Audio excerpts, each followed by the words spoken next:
Mana yoshi kattalar o'tiribdi. Hayotingizda nechta farzand uylagansiz, nabiralar uylagan, qizlar chiqarganlar o'tiribsiz.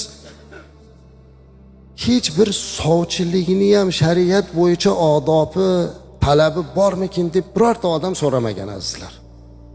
Sovchiligini ham o'ziga yarasha shar'iy odobi, axloqlari bor. Qanday bo'ladi? Rasulimiz o'rgatdilar. Birinchi navbatda Payg'ambarimiz alayhisalom aytdilarki, bir birodaringiz sovchi bo'lib turgan xonadonda ustiga sovchi bo'lib bormang dedilar. Xuddi shunday savdoda ham aytadilar. Bir birodaringiz bittasi bilan savdo qilib turgan bo'lsa, uni ishi pishmaguncha, hal bo'lmaguncha oraga suqilmang dedilar. Ikkinchisi, birodaringiz birovning uyiga sovchi bo'lib turgan bo'lsa, ustiga bormang dedilar. Lekin Alloh bizni kechirsin, shu ikkita qoidani biz buzamiz hozir. Hech kim savdoda ham qarab turmaydi. Bu 10 so'm desa bu 9 so'm deb kirib oladi. Undan pasaytiribroq aytadi. Nima qilib bo'lsa ham uni savdosini orasiga kiradi. Sovchilik ham ayni shunday. Hatto falonchi uyiga sovchi bo'lib turibdi ekan, hozir ularni oralaridagi munosabatda vaqt kutyapti ekan desa, nima bo'lsa bo'lsin qiz boriga hamma boraveradi deb kirib boraveramiz. Undan oldin kelgan odamning mavqei unikidan pastroq bo'lsa, u tomoni ham o'ylanib qoladi. Ha, undan ko'ra bunga bersammikin degan narsani chiqaradi. Aslida agar bir odam sovchi qo'ygan bo'lsa, uni kutib tursin.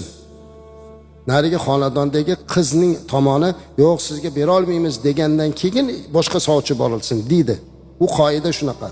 Bir-birini ustiga borib kim o'zarga bir-birini yomonlab bu oldingi borgan sovchining xatosini topib bitta o'zini bolasini baxtli qilaman deb boshqa insonni farzandini bebaxt qilmaslik kerak.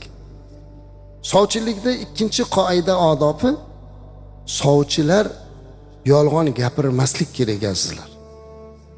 Yolg'on gapirmaslik kerak. Bor gapni gapirish kerak. Chunki Rasulimiz alayhisalom umuman musulmon ummatini yolg'on gapirishlikdan va yolg'on guvohlik berishlikdan qaytardi. Sovchilar yolg'on gapirish bizda odat. Boradi, haligi bolani shunaqa ham kuyov to'rani maqtaydiki, qo'yni og'zidan cho'p olmagan, shunaqa beozor, shunaqa bir ibodatli, taqvoli bola qilib qo'yadiki, eshitgan odam hozir qizini berib yuborgisi kelib ketadi. Arslonni og'zidan yemini olib chiqadigan, ovqatini olib chiqadigan bola bo'ladi o'zi aslida.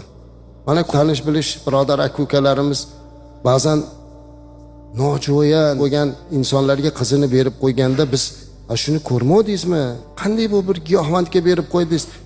Kim bilsin, sovchilar juda maqtasa ishonibmiz. Ana shu ishonchni yo'qotadi. Endi hozir nima bo'lyapti? Sovchi gapirsa ham odamlar ishonmay qo'ydi. To'xta deydi, o'rganaylik deydi. Chunki yolg'on ma'lumot. Bor haqiqatni aytish kerak azizlar. Ana o'shanda unga munosib keladigani bo'ladi. Albatta hech kim o'zini farzandini yomonlamaydi. Yomonlash kerak emas. Yo'q sifatlar bilan gapirib bo'lmaydi.